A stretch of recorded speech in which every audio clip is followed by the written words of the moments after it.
You know, so I got to tell you, my girl, I had this beautiful serendipitous moment this morning where I was talking with a girlfriend of mine, and I said, for so long, I was not aware of the power of being intentional in the rooms you stand in and who you sit beside and the Mhm. conversations you have. And at 40, as I've become aware and the wisdom that comes with aging, all the things, these beautiful women that have come in my life and have helped me hold my hand through the dance of life. And you, Nicole Cohen, are one of those women that we met through a mutual friend, Ricky Lack. Oh my God, I just checked Ricky's name. You did. You did. It wouldn't be us if we weren't starting off with bloopers. It's just we'd be like, "Who are those people?" And it's strange fine. Thank you for being one of those women. And Ricky, girl, thank you for being one of those women. Yeah, I What know. does, what does that mean to you, being intentional in the rooms you stand in? I think you stand with purpose. Um, the more I don't want to blame aging, but it is what it is. The Yeah. more you don't just want to do what you want to do what you want with people you love, respect, Mm. cherish, admire, look up to. I so often we're in rooms with just people. It's just the Yeah. room just fills, right? I mean, you have work you're doing and people are assigned, aligned to that with you. And the more you sort of take a pause, the more you realize the importance of intention and for things Mm. to mean and count and standing, in rooms doing the things that mean something to you, that give you, you know, oxygen and nourish your soul and around people who do the same, who help. I always say, you want to be able to be in a room where you are equipped, prepared to bring the best out of yourself. Mm. And honestly, it's your job to help other people bring the best out of themselves. And that is a room with some purpose and intention. God, I love that. It's so funny you talk about this. I was just telling a girlfriend of mine this yesterday. We were talking about our goals and all the bullshit of the KPIs, your key performance indicators. What are you doing this year? And I said to her, I am really trying to loosen the grip a little bit because I am such a control type A human and be I don't know what you're aware. talking about, but speak more. I'll imagine. Keep going.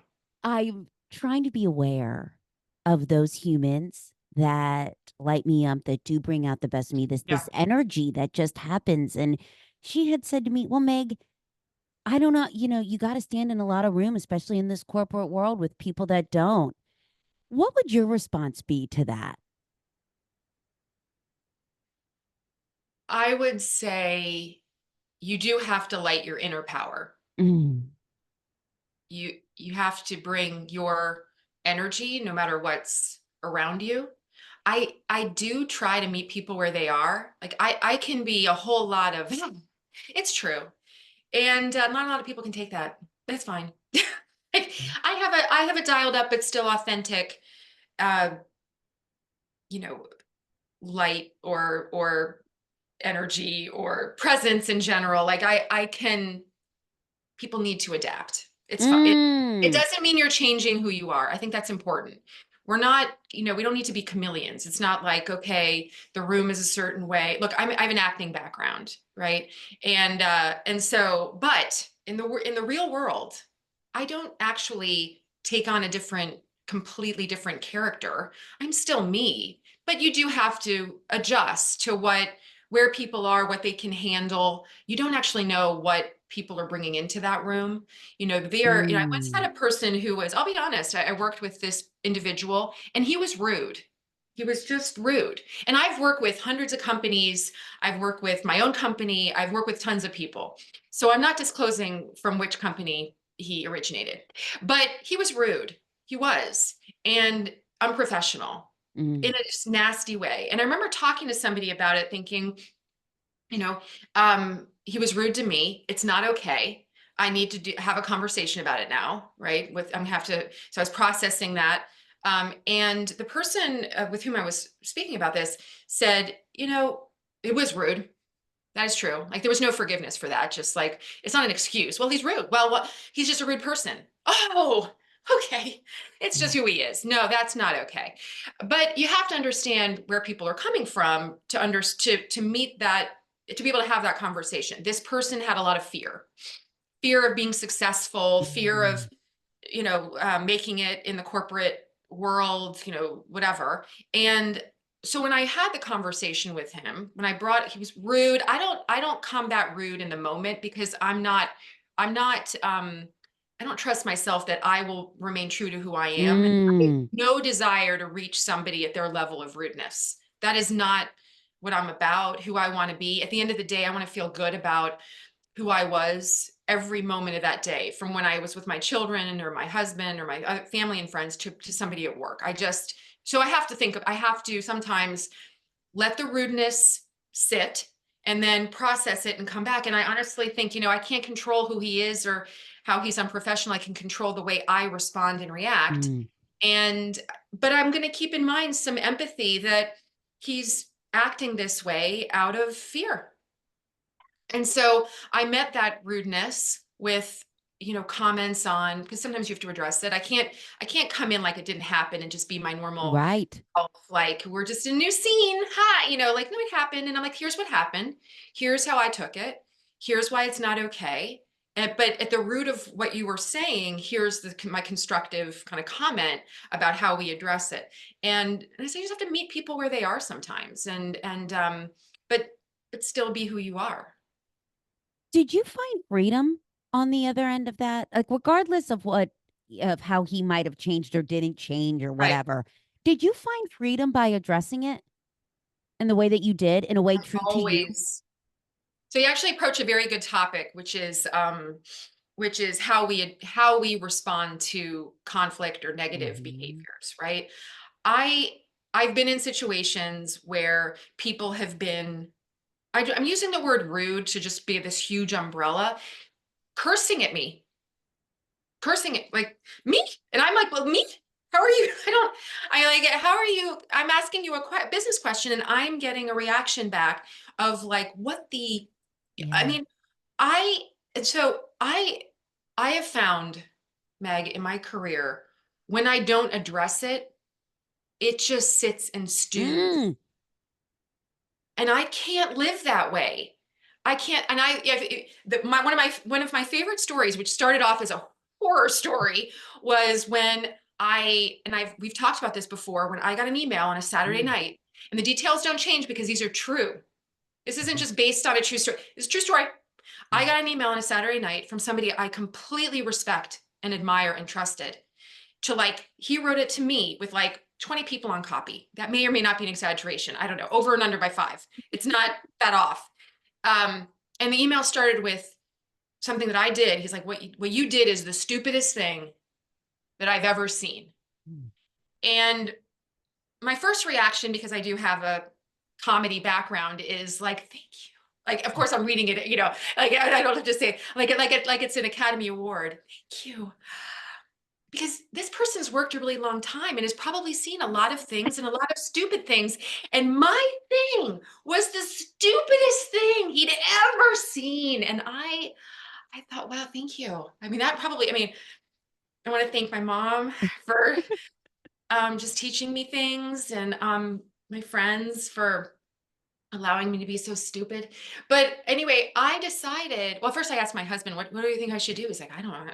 He wasn't helpful at all. So I thought, Mhm. okay, I can't stew in this, Mm. Meg. Like, this will destroy my night. And I'm sure people like listening, like when you get something like that, it stings. It is a sting. And you have to figure out what you do. What Mm. you don't do is jump right back in an email that you will be embarrassed about later. Never do that. That's number one. Don't. If you feel you have to get all your words out, you write that down old school on a pad of Mm. paper that you can throw away. But you don't need all that in writing and hurting you later. And honestly, um, it's not something you'll be proud of. So I wasn't going to do that. What I did do, what was on that Saturday night, was I said, thank you for this message. Can you hop on a call right now? It's Saturday night. It's like 10 o'clock. But if you're going to take the time to send that, maybe you'll take the time to actually Mm. say it to me. And we got on the phone and immediately it was diffused. Mm, Well, actually, what I meant was it wasn't a really stupid thing you did. It was more like you should have gotten some coaching from this person over here. You wouldn't have known the details. So really, I'm blaming. Fine. mm, Your email said it was the stupidest thing you'd ever seen, and you that was lobbed over to me in my world on a Saturday. So that wasn't great. And I kept my cool because I know, like I said, why would you say it? No, nobody gets to see anything. mm. These are the facts. You send it, and that is very freeing because I didn't carry it the rest of the weekend. I didn't. He felt bad about it. He explained himself. We got through it. I think I wrote an email afterwards saying, "Hey, just talk to him and here's what we decided." And I'm moving on. I'm not it's and I felt it was like a weight. If I didn't do that, can you imagine the days of thinking about that? And I was more junior. So I really processed it and starts to affect like how you view yourself, all kinds of things. So yeah, I do think you have to figure out how you're going to do it. Like I said before, and be responsible, be respectful, be who you are. But, not everything should be swept under the rug and people just get away with bad behaviors. Nick, what I love so much about that story, and I've told that story to Good. several people because it, Yeah. it resonated with me so much of how often we get an email and we interpret it a certain way based on how we're Right. feeling in that moment, right? Right. Right. And the fact that you were able to take a beat, the fact that you were able to sit on it to think about how I want to respond, the fact that you were able to ask to get on a phone call, the simplicity of a phone call. Right. And it just makes me think about the person that it hurts in the long run as we stew on all this shit is ourselves. Right. Nick, and have you done, and I'm so curious about this. I can't believe we haven't talked about this until now. Have you done a lot of inner work to come to this sort of realization and to use these tools? Like, or have you always been this beautiful enigma of emotional intelligence? Born this way. No, no, oh my God. Like children are gonna be embarrassed. I just said that. No, I think it's years of like I've been in the workforce for over 20 years. I've worked in consulting. I've worked with a lot of different kinds of companies and cultures. I've seen good behaviors, bad behaviors. I've been treated, well in certain discussions and minimized, marginalized, all those words. And I feel things deeply. I blame Mm, the fact that I sort of grew up as an actor, like, I'm sure a lot of people, if you acted in plays and you were in acting classes, and I studied it at school, and it connects you to feelings and everything. And sometimes I wish I could shut those off, but I can be a kind of sensitive person, all these things, right? And so you stew and stir up in that pot in the workplace. And I've had to process a lot of feelings here in the mm, workplace, and dealt with my reactions to things, and how my reactions sometimes are unhealthy to the point where it causes me pain. mm, Like I said before, if you're not careful, something somebody says or how they treat you can affect how you view yourself, mm-hmm, your self-esteem, your self-worth, and so it's been a culmination of all those experiences where I've reflected on what tools do I need to survive and thrive here in the mm, workplace. And one of them is on myself, and creating creating little rules for yourself. So, for example, I was in the example of when somebody sort of came at me and cursed at me. That really, after that happened, it was on the phone. After that happened, I was very upset, and I was more upset. I was upset that he came at me that way. I was more upset that I didn't do anything. I didn't say I didn't in that moment. All I said was something like, "Thank you for your feedback. I was calling to get that, understand where your position was, and thank you very much." And then I got off the phone as fast as I could. yeah, And what bothered me about it was that, to our earlier discussion, I didn't say that's not okay. mm, Like, 'cause I'm not your teacher or a parent. So I didn't know what to do. But what yeah, I did afterwards, getting some coaching from someone who more experienced than me, was because who said you need a plan. Because what bothers you is that you didn't know what to do and you let it happen. mm, You need a plan. And my plan was, Megan, if he comes at me, if that ever happened again, I'm walking out. And did it ever happen again? It did not. So, but, Yeah. but having that plan is very empowering. I will not be talked to that way. That's not okay, you know? And so having some of those skills of, taking the written email stings and burns and saying, I'm going to be human first. You can say that to me and in my face, whatever you Mm, just wrote. And then then I can explain, you can take it down a notch. We can figure out, really where a misunderstanding, a learning, but we got to be human. I'm not coming at words and Calibri and Arial throwing at you. mm, And we don't even know what's behind it. A curse word or a tear, so you got to be human. And then the mm, second is, if you have to figure out, I'm not suggesting that you should always walk away when there's a conflict or something. You have to figure out what your thresholds are and what your response tools will be. And that has come, for me, that has come by a little bit of trial and error mhm, and, rules that feel very comfortable to me. I'm not going to come back at you with a curse word. I'm going to say with gratitude, thank you for your comments. I'm going to process that and thank you. Well, we'll circle back. And then I take my beat that I need to then respond authentically to who I am. And then the third part, Meg, and we talked about this too, is when you do get a sting and something is bothering you, you give yourself that 7 seconds pity party. I'm going to be upset about this for 7. Now, sometimes it's overnight and it depends on what it is, obviously.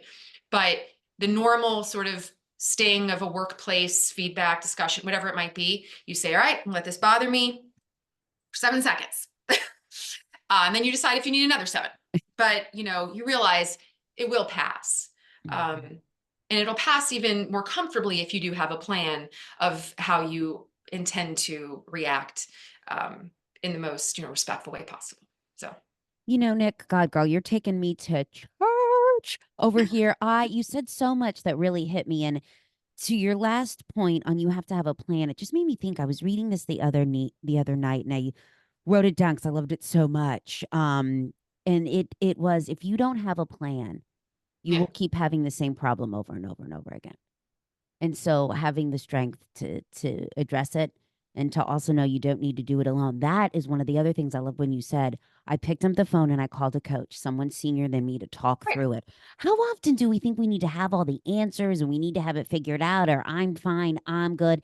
That is one of my Achilles heels, Mhm. is the fact that I feel that I got it, I'm good, I'm fine, and to rise up from it and to lean on people to say, can I get your viewpoint? It doesn't make me weak. I think it makes you Right. badass.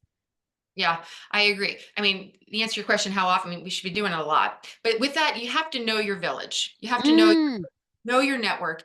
I in a lot of ways, whether you're one of my amazing clients and I love them, or my colleagues, I love. That's why I stay in the workplace, because I just brilliant people, and I trust them. But not everybody has to hear your things. Not everybody. mm, Like, because I'm usually like, I try to, we talked about this too. I try to take, how are you doing today? And I sometimes have to stop myself from the waterfall of, well, I'm a little tired. I haven't eaten. Like, I think they just want good.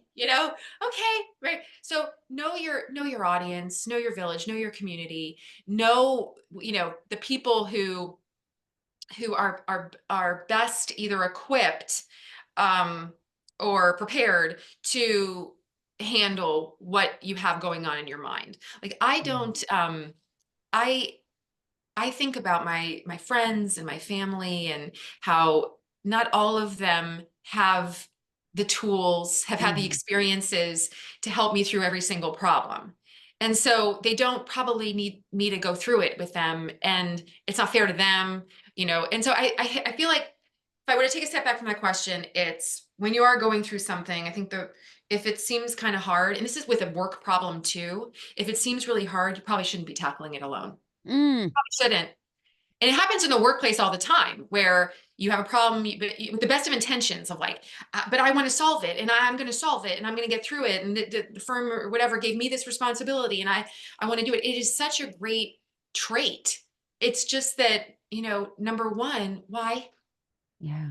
Chances are you need skills and tools that you don't have, and that's okay. It's why we have these things called teams. Right. Great town. Teams. Um, because people bring their different skills and experiences and diverse ways of thinking and backgrounds and everything to solve something that's going on in our personal lives. Uh-huh. Yeah. Yeah. Okay. Nick, as you're talking, it made me flash to this beautiful gift of a book. If you're not watching us on YouTube, I'm holding up Nick's book, Improv at Work. And girl, you had me at go here. And in the very first chapter, you talk beautifully about this social anxiety piece that we all have, whether we know it or not, in Mhm. this digital screen filled world. And I was reading this stat by Ann Shockett, which, girl, we got to get hooked up with Ann. She's doing this whole thing on confronting loneliness and all this things. And she found that 80% of women in the workforce, 80%, have raised their hand and said, I'm lonely and it's Mhm. because of my job. And it makes me flash to what you beautifully said about finding your village, utilizing the people around you. Right. How do you think you do that in this very busy world? And what's your advice for a listener that might not have a tribe, might feel lonely, might be working from home behind the screen, exhausted at the end of the day, has lost touch with their people? Like, where do we start? Where do we start?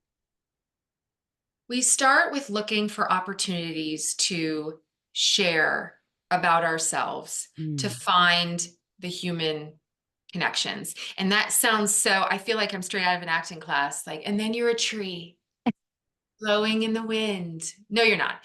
But we connect based on, we can connect actually based on the most minute things about Mm. ourselves, right? Uh, where we went to college, what we do on Saturdays, what's our favorite food? My favorite food is Ethiopian food. And people are like, well, have you been to Ethiopia? And have you been? No, but, and then I can tell a story. Oh, no, no. But like growing up, my best friend, in her house, and they always had, and I just grew up on vegetarian I'm not a vegetarian, but a vegetarian Ethiopian food. And it's the best. And it's, I've never had it. And you just start to connect as people and not just on an agenda. Mm. And I look, if you know me from the workplace, I'm very work focused and outcomes and all those things. And those are important. I am not like in no way, shape, or form is the conversation about your favorite cuisine place of like discussing important work matters, but making connections as humans in the workplace where we spend a lot of our time is how we build comfort and confidence with each other. And so, we need to take those steps as easy as having, spending a few minutes before a call starts, Mm. being human. How was your weekend? Well, it's hot here. How hot? 110 degree. Why are you living in that hot? Like you just start to become people and say things and you watch people smile and it's not formulaic. It doesn't have to be manipulated. It's just showing up as a human being and talking about things that can connect us, where we have some similarities all the way through. And one of the reasons I wrote the book was because, like I said before, I have seen negative behaviors. Mm. I've watched people make comments in meetings where they basically dismiss somebody talking, and they talk over them. They negate whatever idea came up, and it shuts people down. And in the acting world, like in improv comedy, which is what the book is, it brings to life the rules of improv comedy being applicable to the workplace. In improv, there's a lot of preparation that goes into that. Mhm. It seems like we're all just flying by the seat of our pants. But actually, there's a lot of preparation. When I was in an improv comedy cast, we rehearsed 4 hours every night. And we don't rehearse for the words. We rehearse to be able to show up with each other on stage and make magical, hopefully funny scenes happen. And that takes work of spending time together and practicing these rules of improv, which were intended to get us out of our head and to be Mhm. curious and all these different rules. And in the workplace, when we skip over all that, because we do, because to some, those are quote unquote soft skills, they're not. They are the critical skills that make us human and show up in the best versions of ourselves and not feel lonely, because we shouldn't be alone, even if we're in the screen. we can treat each other like people and enjoy each other, but and still be very focused on business outcomes and the metrics and the KPIs and the objectives that we have to, work towards to keep our companies in business, to keep our customers happy, whatever it might be. Those are all important, but let's not get lost along the way. Our human skills are the skills that separate us from all the great things that technology is doing, and it's doing a lot. It's taking over a lot of what we had done historically. But being human, we own that. That's ours. Nick, you had talked about this earlier, and I just flashed to it as you were talking about these micro moments of human connection. And you gave me one a couple weeks ago when we were on the call talking about some things we're collaborating on and we want to bring out into the world. And it was with a simple question of, how are you? Mhm. And you said to me the most powerful word, as I even unintentionally paused to think about it. You said, it's okay to sit with it. And that permission slip was this beautiful thing to give me to find the words of how am I. And it just made me flash to how often we ask that question, we just move on to the next thing. Yeah, I love that. Yeah, and I take even in this moment, take a silent pause to, as people are even listening, how do you respond to the question, how are you? Mm. It is a knee jerk rhetorical question. Fine. How are you? It's almost like that's one word. Fine. How are you? Maybe somebody will make that into an acronym. But the point is, it's meant to be a question about how are you doing? And it's funny that it's gotten such a bad rap. I mean, it's just sort of to me a symptom of the fact that we move so fast and we just jump through that part to whatever the next part is. And Mhm. I've worked with a ton of people who do treat it that way. I'm aware of it. How are you? And they expect a fine, good, and that's what they're probably going to get because I read the room too. I don't, like I said, was saying before, everybody doesn't need to hear it. Mm. Yeah. So, they don't, it's not like you're not being fake. I'm not being fake when I say I'm good. It's how I feel in the moment because you only gave me, I feel like I only have half a beat. And that's probably, I'm not digging into the back of my head. How am I really doing? Because that's okay. Some people, it's just going to be good. How are you? Good. Okay. We're meeting today. That's fine. That's fine. You That's know meeting what people where they are. you know Yeah. what I love so much, Nick, about what keeps being the underline of these beautiful nuggets that you're delivering to us is the fact that this is not a one size fits all. Like, I feel Right. as if our world wants you to think you gotta be this emotional, authentic, vulnerable person in every room where your heart on your sleeve. Nah, you gotta read the room. And I I love gotta, how you're saying it's not one size fits all. it isn't. And it's very humbling that lesson when you're a parent because Mm. you want to say to your child, um, like for example, if they have a report due, and I'm just like you. I am a type A. I'm a driver. I'm gonna get it done. I'm a straight A student. Blah blah blah blah blah. And so I'm checklist, tons of things. I am a fire on all cylinders, energy ball. And so if there was a report due, your kid has a report due, you want to say, how's the report? Do you need any help? When's it going to be done? Isn't it due tonight? Do you have to submit it? How do you do it? Like you like a do. And parents listening will know that's it. Yeah. That's going to get you on the fast train to you are so annoying. By the way, I am very annoying, apparently. Very often. Thank you. I want to thank my mom again for just raising an annoying person. But you have to read the room. Yes, I want to come at you that way. Yes, that is who I am. That's me. But they don't need it right now. They just woke up.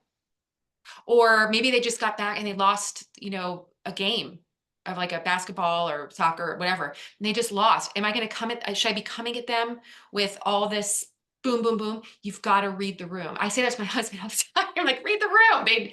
They don't like, no, I want to tell them about the report. I know you do, but it's not going to get the reaction you want. It's not going to feel good. It's not going to help the relationship. I'm not saying baby or any of I'm not saying like, hello, how could I have teenagers, so no. But to have healthy relationships Mm. and healthy conversations, and to add value in the world, to show up in a meaningful way, you do have to read the room. Nick, I was And, just and thinking. narrate and sort of edit yourself. Yes, I'm going to edit it myself in scene. Go ahead. I was just thinking, God, girl, is there a possibility to bring improv as a parent out into the Yeah. world? Yeah. Yeah. Well, let me tell you this, Meg, my poor children. I mean, first of all, yes, that definitely should be a thing. Secondly, um, the games in there, the exercises, and so I do workshops for teams, leadership teams. I've worked with C-suite members, whole organizations, different functional slices, all these different teams. And I work with them very uniquely to understand, what are you trying to achieve from this team? Because yes, it's a team building thing, but it's really aimed at having more effective communication Mm, and towards better collaborations, towards innovation, innovative thinking, and business outcomes. Like it really is. And when we play the games and we work through the exercises and we talk about the rules, I say to the teams that I'm working with for like a few hours, we're spending a few hours together right now doing this. You can take these games home, play mhm, them with your kids mhm, in the car. And my colleagues and clients and friends have told me, we played that game when we were on, in this road trip, and the kids anywhere from 5 to 12 to 15. My children are older, but they still, hey, we haven't played in a while. It's the questions game. And like, these are games that not only you're working on your own thinking and how it's applicable in the workplace, but they're thinking that, and your relationship, and you're doing something fun with them, right? But also their communication mm, skills, because they're the ones. It's this generation of like kids now, but all the way through. I mean, there are generations in the workplace that did not grow up having to like go into a bank and talk to somebody there, right? To stand in a line without a thing to hold in their hand. They had to talk to people in line. You mhm, had to call somebody to order a pizza. All of that in human interaction is gone. And all of that is rehearsal for just being in the moment, talking to people you don't know, trying to like ask for something, get something, work through a thing. It's all gone. And it's been gone for a while, right? We rely, like you were saying, we rely on our tech. We speak in emojis and acronyms. We can press a button and do things we used to have to show up in front of another person to do. And so everybody needs the work. Your kids need it. Your relationship needs it with your mm, kids. You need to show up differently at work where you're also spending time, showing up differently with your work people. So we're all kind of working on these skills together. Yeah. So it can be a family affair. mm. Nick, I want to switch gears here and talk about something that you shared when we were in a room together, elbow to elbow, with our girl, Ricky Lang, who put us together. Thank you, my Yes. sister. Back to being intentional in the rooms you stand in, because you said something that I took out of that room and I speak almost daily. And it was about your calendar, a highly visible calendar. And you had shared that you put the 15 minutes in for you Mhm. and that you do not book over it. And you had shared with me on a call the other week that there was a pressing matter that you very easily could have canceled our time together to work on a project that we're working on, but you kept it. Talk to us about how you handle your calendar, how you keep that time for you. Yeah. I think it's so powerful. When I first um, got into a role at work, a certain role that is very senior in this leadership role, I talked with another colleague who had been in that role, was in that role currently, and is somewhere else, but in the organization, but in that role. And he spent time with me, um, and we looked at his calendar. And he said, one of the most important things that you will need to do in this role is actively manage your calendar. It doesn't mean that I have help in scheduling and things like that, but you constantly need to look at it and make sure that it reflects your priorities, and that things that come on make sense to you, and where you can add the most value in every single day, because people will just take the time. And honestly, for me, in my role, I want them to take the time. That's true.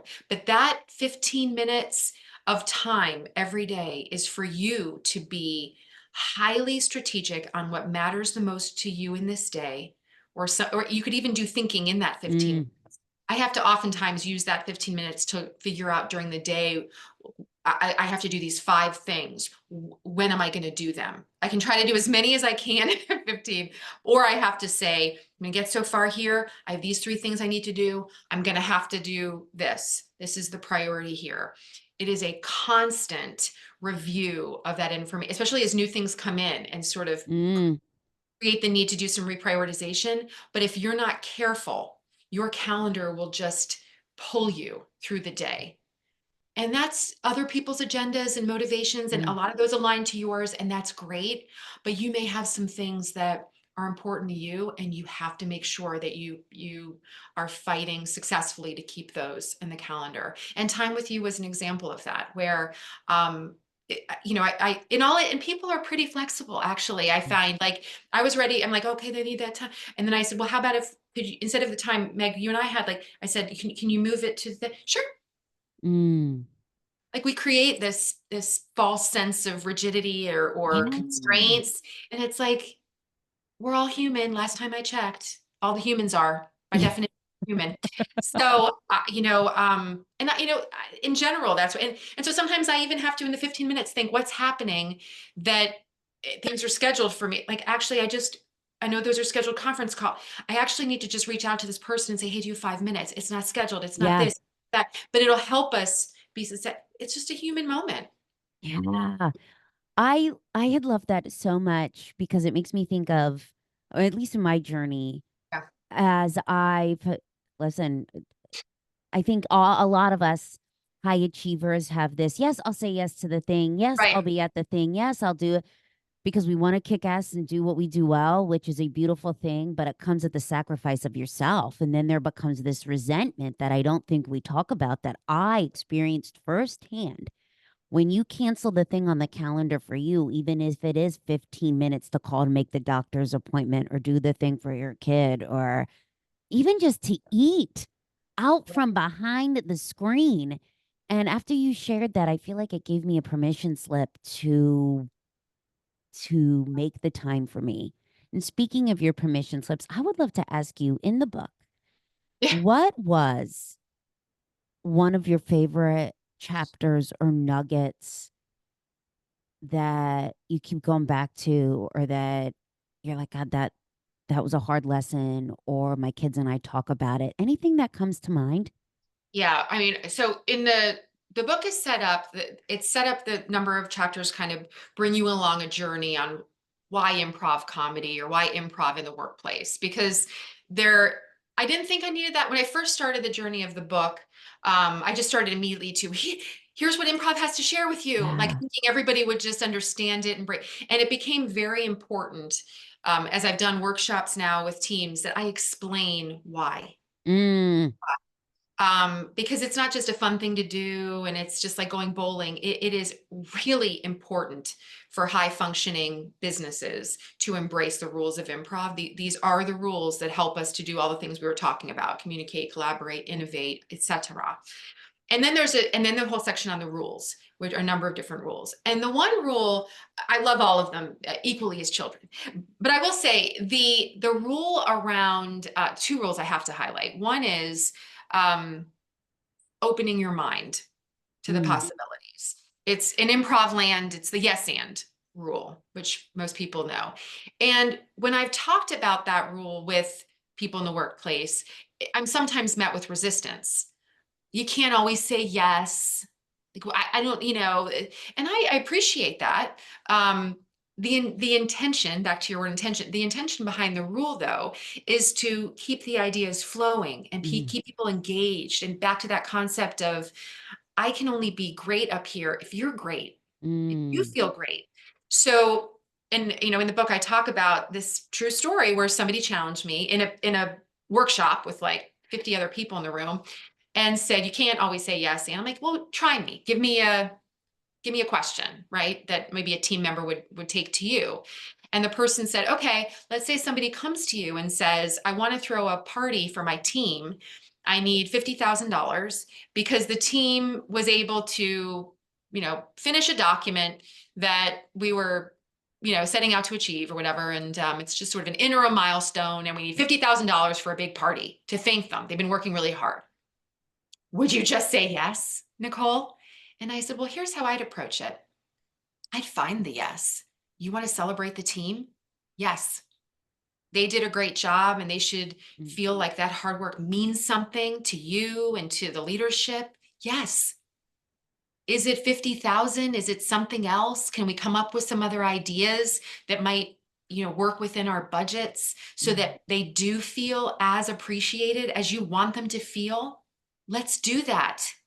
And thank you for bringing the idea up, for recognizing your team and showing them and really working hard to show them that they matter and what they did really means something. mm, Is that a no? Kind of. But does mm, it feel the same as can we have $50,000 to throw a party? No, it mm, doesn't feel the same. And when you just do the no thing, you're not working that hard to come up with a two-letter word, answer. No. Yeah, you have to work a little bit to find the words to continue to make sure everybody, that person in the room feels like they can bring me ideas. mm, I'm not going to laugh. I'm not going to, you know, just shut it down. I'm going to find the meaning in what you just asked me and try to build something together from it. So I think that's a really important lesson. I come back to that over and over again, and I'm super aware of people who one person I've worked with for a long time, and now I'm so grateful that he's a friend. I used to tell him all the time, like, you are improv, because I'd watch him do this. I'd watch him even with what I would consider ideas that were like, and I'd watch him, yes, and mm, okay, that's an idea. Let's capture that over. Like, there are a lot of different ways. And yes, it sometimes takes work. And yes, sometimes if you're doing surgery, you don't have time to do that. So, you know, caveat. But, if you're building teams and you're trying to build, highly functioning teams, engaged teams, creative teams, please take those extra steps to find the yes. So yes, I come back to that over and over again at work and at home. mm, Try to find my children. There's a lot of no's. Can we do this? No. Can we do that? No. So because it's like, that's dangerous. That's, illegal. No. It's usually like mm, dangerous, or it's like it's thunderstorm. I don't know, lots of things. But if they come to me and they say, like, this happened with my daughter, who said, I was working and she said, can I make a chocolate cake, like in a mug in the microwave? And I'm like, in my mind, I'm like, I'm working. I have no time for, like, that sounds like a horrible idea. That's gonna go well. It's gonna be messy. She's gonna be upset at the end of it. And back to my first point, I don't have time for that. And so I just decided, though, you know what? Do it. do it. You found a recipe? Go for it. And she made it and she put all this work into it. And like, did it turn out to be good? Like, no, Meg, it didn't. It wasn't good.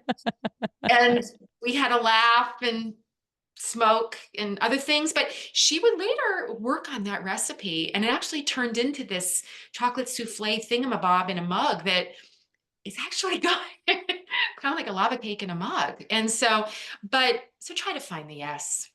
Try to Mm, I is it love is an that. important one. Yeah.